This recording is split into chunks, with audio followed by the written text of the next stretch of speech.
This is the power of tech.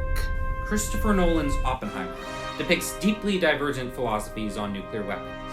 Within the film, the Trinity nuclear test is envisioned by Manhattan Project scientists, led by J. Robert Oppenheimer, as an opportunity to achieve an end to all war.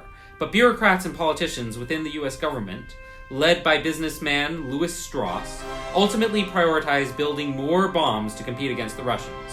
Watching Oppenheimer is a great opportunity to consider how our personal beliefs about new and old technologies, from communications to weapons, are severed from the way they have been used by powerful governments and financiers. The film's opening scenes of Oppenheimer's studies in Europe hype up the power of quantum physics to change our world. The decision to focus on Oppenheimer's quantum interests is ironic, given our current obsession with quantum as a buzzword almost 100 years later. From social media references to Heisenberg's uncertainty principle and Schrödinger's cat, to its liberal use in the panned 2023 film Ant-Man and the Wasp: Quantumania. Oppenheimer is in essence an early salesman of the great and terrifying power of quantum and atomic technologies, akin to a nerdy but driven tech or cryptocurrency startup founder such as Mark Zuckerberg in the late 2000s. We can see Oppenheimer's links to the modern founder stereotype in this iconic 1948 Time magazine cover, where he comes across as a visionary, balancing complex physics equations in the blackboard of his mind. In the film, Oppenheimer wants to use his leadership of the Manhattan Project to promote his platform of ending all war, but he loses the ability to do so before he's even elevated by the American government and press as the genius that brought our boys home.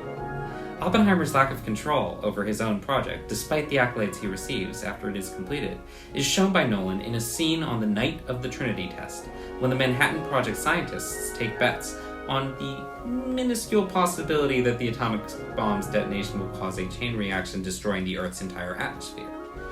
This vision is revisited in the film's closing shot of fiery explosions creeping over the whole Earth, symbolizing Oppenheimer realizing he's severed from control of his bombs. Oppenheimer becomes a Prometheus-like inventor by giving governments immense atomic firepower as he loses his control over that technology's destiny.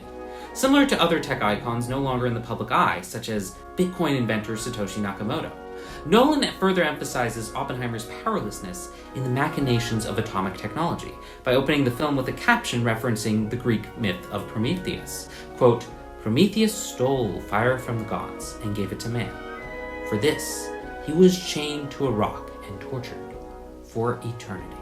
The end of the film shows an imagined 1947 conversation at Princeton University facilitated by Strauss between Oppenheimer and Albert Einstein about the success and future impact of the Manhattan Project.